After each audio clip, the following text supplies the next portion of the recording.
मध्य प्रदेश नेपालको दक्षिण पूर्वी क्षेत्रमा अवस्थित एक प्रदेश हो। नेपालको संविधान 2072 लागू भएपछि यो प्रदेशको स्थापना भएको थियो। यो नेपालको दोस्रो सबैभन्दा बढी जनसंख्या भएको र क्षेत्रफलको आधारमा सबैभन्दा सानो प्रदेश हो। यो प्रदेशको क्षेत्रफल 9661 वर्ग किलोमिटर रहेको छ। यस प्रदेशको राजधानी जनकपुर रहेको छ। पूर्वमा सप्तरी जिल्लादेखि पश्चिममा पर्सा जिल्लासम्म फैलिएको यो प्रदेशमा जम्मा 8 जिल्ला रहेका छन्। यो प्रदेशका जिल्लाहरू पर्सा, बारा, रौतहट, सर्लाही, महोत्तरी, धनुषा, सिराहा, सप्तरी रहेका छन्। यस प्रदेश 136 स्थानीय तहमा विभाजित छ। यस तहहरूमध्ये 1 महानगरपालिका, 3 उपमहानगरपालिका, 73 नगरपालिका र 59 गाउँपालिका रहेका छन्।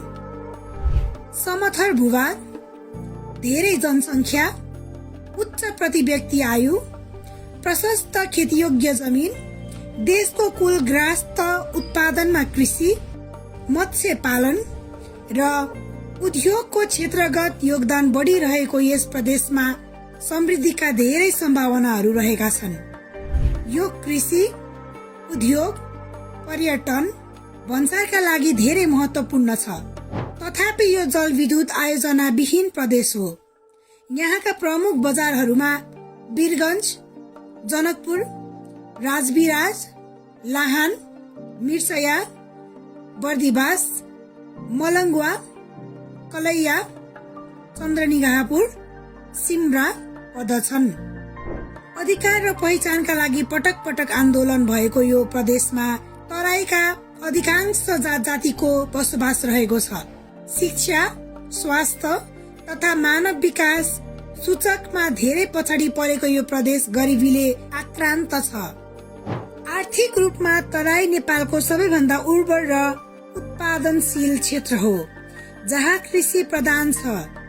मुख्य कृषि उत्पादनहरू चामल, जुट, चिनी, तोरी, तम्बाकू, जडीबुटी र मसला हुन्। यहाँ अधिकांश कृषिमा आधारित उद्योग छन्। मध्य प्रदेशका लगभग 66% मानिसहरू कृषि पेसामा लागेका छन्। यस प्रदेशका सबै जिल्लाहरूमा प्रशस्त धान, गहुँ, मकैको उत्पादन हुन्छ। यस प्रदेशलाई नेपालको अन्नको भण्डार पनि भनिन्छ। यस बाहेक यो क्षेत्र वनको धनी छ। पशुपालन यस प्रदेशको अर्थतन्त्रको अभिन्न अंग हो। यस प्रदेशले देशको 24.96% धान र 29.09% गहुँ उत्पादन गर्छ।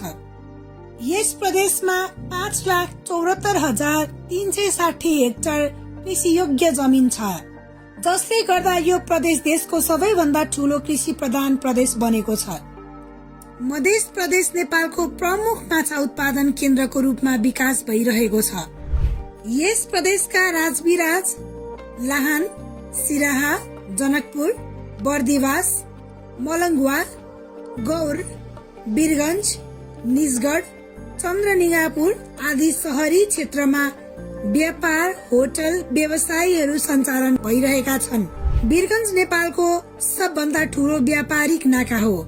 यो नाका नेपाल र भारत बीचको प्रवेशद्वार पनि हो। मध्य प्रदेशमा पर्सा राष्ट्रिय निकुञ्ज पर्छ। यस प्रदेशको वीरगञ्जमा सुक्खा बन्दरगाह रहेको छ। त्यस्तै रक्सौलदेखि अम्लेखगञ्जसम्म पेट्रोलियम पाइप लाइन बिछाइएको छ। सन् 2019 को UNDP को प्रतिवेदन अनुसार यस प्रदेशको मानव विकास सूचाङ्क 0.51 रहेको छ। यस प्रदेशमा छठ, ईद, होली, दुर्गा पूजा, तिहार, विवाह पञ्चमी, राम नवमी, सिरुवा आदि चाडपर्व मनाइन्छ। गढीमाई, राम जानकी मन्दिर, छिन्नमस्ता, जलेश्वर, धनुषा धाम यहाँका प्रमुख धार्मिक स्थलहरू हुन्।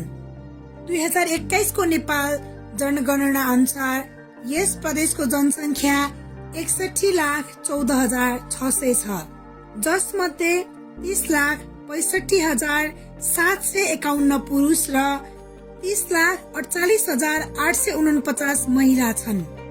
मैथिलीहरू सबैभन्दा ठूलो जातीय भाषिक समूह हुन्।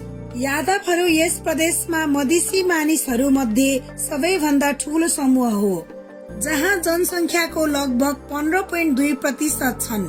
मुस्लिमहरू दोस्रो ठूलो समूह हुन्, जसले जनसङ्ख्याको 12.9% ओगटेका छन्।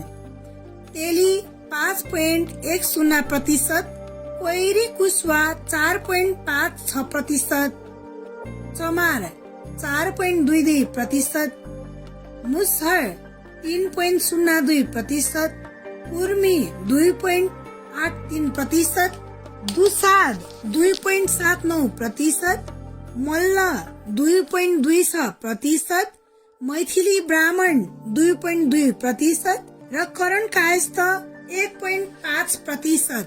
प्रदेशका अन्य मधेसी पण्डित 8.0 समूहहरू हुन्।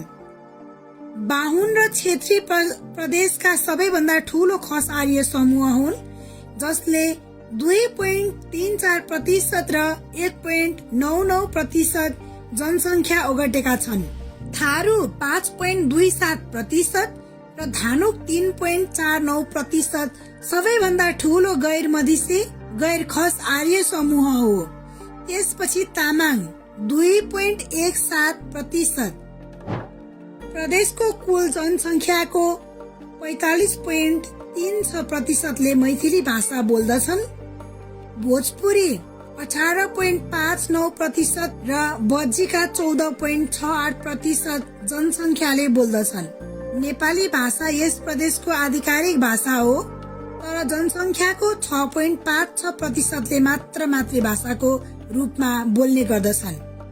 उर्दू 5.88%, थारू 3.77% र तामाङ 1.94%। अल्पसंख्यक जनसङ्ख्याद्वारा बोलिने अन्य भाषाहरू हुन्। नेपाल भाषा आयोगले प्रदेशको आधिकारिक भाषा मैथिली, भोजपुरी र बज्जिका र प्रदेशका विशिष्ट क्षेत्र र प्रयोजनका लागि थप आधिकारिक भाषाहरूका रूपमा उर्दू, थारू र तामाङलाई सिफारिस गरेको छ। यस प्रदेशको सबैभन्दा बढी अनुयायी हिन्दू धर्म हो, जसलाई 83.75% जनसङ्ख्याले पछ्याउँछन्। इस्लाम दोस्रो ठूलो धर्म हो, जहाँ 12.9% जनसङ्ख्या मुस्लिम छन् र बौद्ध धर्मलाई 3.01% जनसङ्ख्याले पछ्याउँछन्। महेन्द्र राजमार्ग यस प्रदेशको प्रमुख राजमार्ग हो, जुन प्रदेशभरि फैलिएको छ। त्रिभुवन राजमार्गले पनि यस प्रदेशको एक भाग पार गर्दछ। यसले काठमाडौँ उपत्यका र भारतसँग जोड्दछ। मध्य प्रदेशमा 3वटा आन्तरिक विमानस्थल छन्। राजविराजको राजविराज विमानस्थल, जनकपुर विमानस्थल जनकपुर, वीरगञ्ज र कलैया नजिक पिपरा सिमरामा सिमरा विमानस्थल, निजगढ अन्तर्राष्ट्रिय विमानस्थल निर्माणाधीन छ।